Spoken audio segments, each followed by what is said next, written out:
and Volodymyr Zelensky is just like pulling teeth. Trump completely out of his depth because they are all so much smarter than he is. They all know of his deep insecurity. They all know of his desire to be a dictator.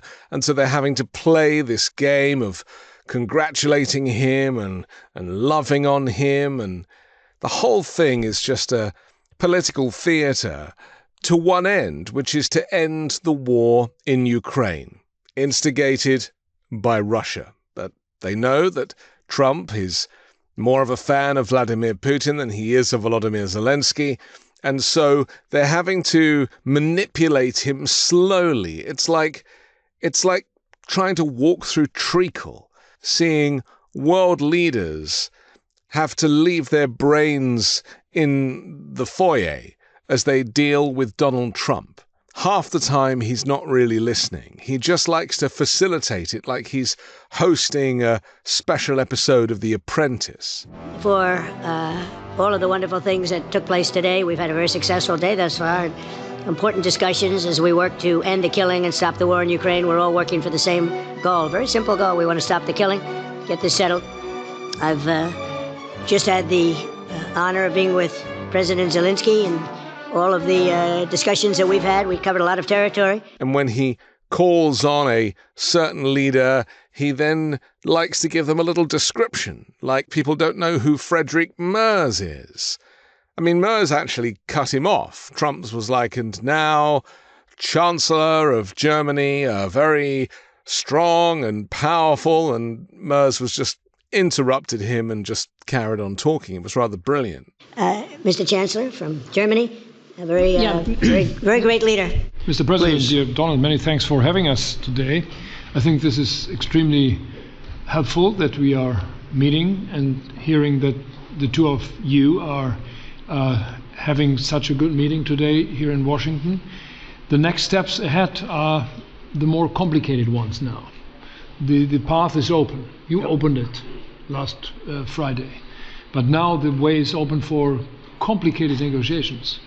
And to be honest, we all would like to see a ceasefire, the latest from the next meeting on.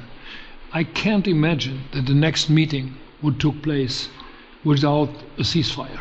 So let's work on that, and let's try to put pressure on Russia, because the credibility of these efforts we are undertaking today, are depending on at least a ceasefire. The Germans have no time for all of this theatre. They just want to get to an end of it. Now, Donald Trump doesn't care for the people of Ukraine or necessarily the Russian people either. I mean, Donald Trump cares only for himself. And so whenever he defaults to saying, we just have to stop the killing, we've got to stop the killing, what he's actually meaning is, I have to get a Nobel Peace Prize. I just have to get nominated for a Nobel Peace Prize. That's the only thing on his mind here. Fortunately, the leaders of Europe recognize this, and so they are playing him in this kind of exhaustive game of chicken, where they marinate him in kindness and sweet talk and put him on a pedestal. Oh, it's so wonderful that you're hosting this, and if it wasn't for you, then no progress would have been made. And of course, this is ridiculous. Donald Trump hasn't done anything. The only thing he's done is pose for a photo op with his best friend Vladimir Putin and invite him to ride in his limousine, which was never on the cards, complete break with protocol and security. And Putin so far has got everything that he wanted from the very beginning of this war over 3 years ago. I think you'll see that President Putin really would like to do something else. I think when we set that up, when we do, I think it's going to be when, not if. I think you're going to see some really positive moves. I know there's over 1,000 prisoners, and I know they're going to release them. Maybe they're going to release them very soon, like immediately, which I think is great. Putin has not changed his demands. He is simply doubling down in his desire to reconstruct the Soviet Union. And he's starting with Ukraine, but undoubtedly he'll go for Poland next. And he knows that Donald Trump is dumb enough to allow that to happen. Remember, Trump hosted a wanted and indicted war criminal in Vladimir Putin. Somebody who is responsible for the deaths of tens of thousands of people, not to mention the deaths of people in his own orbit too. And Trump rolled out the red carpet for him on American soil. I mean, this is unprecedented. And it was done because Donald Trump cares nothing for protocol. He doesn't understand the history. And he just wants to be friends with dictators. And because he did that, now the Europeans had to show up at the White House to support Volodymyr Zelensky because Putin had Trump right where he wanted him just 48 hours ago. You know, the Europeans, they don't want to be coming to the White House and doing this. They've got better things to do. But they know that if they allow Zelensky to go back into the White House after Putin has worked his magic on Trump. I mean, who only knows what Putin said to Donald Trump in The Beast while they were driving privately together? Who only knows what else was in the envelope that was passed from the First Lady Melania Trump to Putin via Donald Trump? Sure, they showed us supposedly what was in there, a kind request to spare the lives of Ukrainian children, but there could have been other documents in there. This is the problem with Donald Trump. You just don't know what you're dealing with. He is completely untrustworthy, and Putin knows that. And the other thing I'm sure that Trump doesn't realize is that Putin is completely fluent in English. And so despite them having a translator for these kind of more public events, Putin is undoubtedly able to communicate with Donald Trump. Putin is a highly trained killer and former KGB agent. For the American security services to allow them to ride together alone in the back of the beast is just insane and does nothing to calm the fears of European leaders who know that Trump is open to manipulation.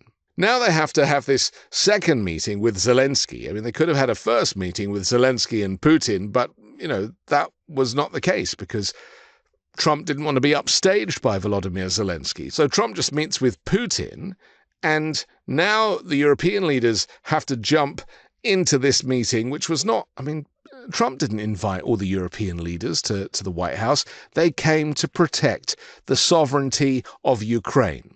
And after the debacle last time, when Zelensky basically got ambushed by the vice president and then the president in the Oval Office, they were there knowing that that could not happen again. So they came to lend their support. But from what we've seen from the coverage of this meeting around a table, nothing of substance was really agreed. Donald Trump ruled out a ceasefire in Ukraine, started saying, well, I've just solved 6 wars and we didn't need a ceasefire for any of those. I mean, none of that is true, of course, but that's Donald Trump yet again trying to get himself a Nobel Peace Prize. The 6 or so wars that we stopped, we haven't had a ceasefire. And so I don't know that it's necessary. You can do it through the war, but it would be, I like the ceasefire from another standpoint. You immediately stop the killing. And so even the European leaders had to be very clear to point out to Donald Trump that Russia is the aggressor and that Ukraine is the victim here. And Trump is still not using that language. Trump is still talking in riddles. He still clearly has an allegiance to Vladimir Putin and still is in this place where there'll be some concessions. You know, maybe Ukraine will get some of what they want, but Russia will also get what they want. And that's not how to do diplomacy. That is not what's going on here. A country was invaded, and the aggressor simply has to stop. And the fact that you have said, I'm willing to participate in the security guarantees is a big step. It's really a breakthrough, and it makes all the difference. So also thank you for that. But some of the European leaders fortunately refused to accept defeat on the ceasefire issue, saying that, you know, the lack of a ceasefire allows Putin more time to wage his war of aggression. And it was Friedrich Merz, the Chancellor of Germany, who insisted we would all like to see a ceasefire, and he could not imagine the next meeting taking place without one. Macron, the French president, also backed the idea of a truce as a necessity, saying we all support this idea. Unfortunately for Ukraine, Trump also said out loud, we also need to discuss the possible exchanges of territory. We also need to discuss the possible exchanges of territory, taking into consideration the current line of contact. That means the war zone, the war lines that are pretty obvious, very sad, actually, to look at them. And negotiating positions. President Putin, also, you have President of Ukraine, who is you just met a little while ago, and we're going to try and get a three-party meeting, maybe as soon as we can. And I have a feeling you and President Putin are going to work something out. Ultimately, this is a decision that can only be made by President Zelensky and by the people of Ukraine working also together in agreement with President Putin. And I just think that's very good things are going to come of it. So I hope we have a good meeting. And if we can have a good meeting, I'll set up a meeting with President Putin. That's what Putin wants. That's what Putin has told him to say. And he also claimed that Putin had accepted that there would be security guarantees for Ukraine as part of a peace deal, and that the US would help guarantee Ukraine's safety. But that is provided you trust Putin. Putin is completely untrustworthy when it comes to him sticking to any kind of agreement. Meanwhile, as the meeting concludes, Russian strategic bombers were taking off for another attack on Ukraine, according to Ukrainians' Air Force. Putin knows what he's doing. He wants to take all of Ukraine. He's not interested in conditions. He's not interested in a ceasefire. He has played Donald Trump. He got everything that he wanted out of the Alaska meeting. Remember, Russia takes these images and rebroadcasts them on Russian state news networks and then kind of rewrites the narrative for the Russian people. Remember, the Russian people have been told by Putin that Zelensky is a Nazi and that attacking Ukraine is a way to liberate the Ukrainians from Nazi occupation. I mean, that's the language that they're using. And I doubt that Donald Trump has any understanding or idea that that is the narrative in Russia. So to get to a point where they can even start to have talks, trilateral talks, where the three individuals are in the room. I mean, Trump was saying, I don't even have to be there. I could facilitate a meeting between Putin and Zelensky. But everyone's like, no, you are America. You represent America. You have to take the lead in this moment. And it really exposed to me that the US is not the powerful nation that it once was. Under Donald Trump, it is a kind of bystander who seeks to benefit financially through deals that it can do. And, all of these supposed wars that Trump has ended have all been business deals, basically. So Ursula von der Leyen, representing the European Union, posted, "We are here as allies and friends for peace in Ukraine and Europe." She said this is an important moment as we continue to work on strong security guarantees for Ukraine and a lasting and durable peace. And of course, Trump's in the middle, not quite standing as close to Zelensky as he probably should have done. Zelensky's turned slightly away from Trump. Kind of weird positioning of these leaders. But at the end of the day, this is a game of chicken. Trump is the middleman. He talks to Vladimir Putin. Putin tells him what to do. Then he comes back to the European leaders and tells them something else completely that Putin probably didn't say, just so he can be the center of attention and just so he can get that Nobel Peace Prize nomination. And we're really honored you guys came over. I mean, these are the heads of major countries and respected all over Europe. And they speak for, largely, I think I should say, but pretty much for the other countries of Europe. And we will come to a resolution today, I think, on almost everything, including probably the security. What a total waste of time for everybody and a whole lot of unnecessary jet lag. I'm Anthony Davis. You can find me on the 5 Minute News YouTube channel and podcast, on Wednesdays co-hosting Uncovered, and on Sunday on The Weekend Show with Midas Touch. The truth is more important than ever. Check out our new Truth Over Lies collection at store.midastouch.com. All 100% USA union made.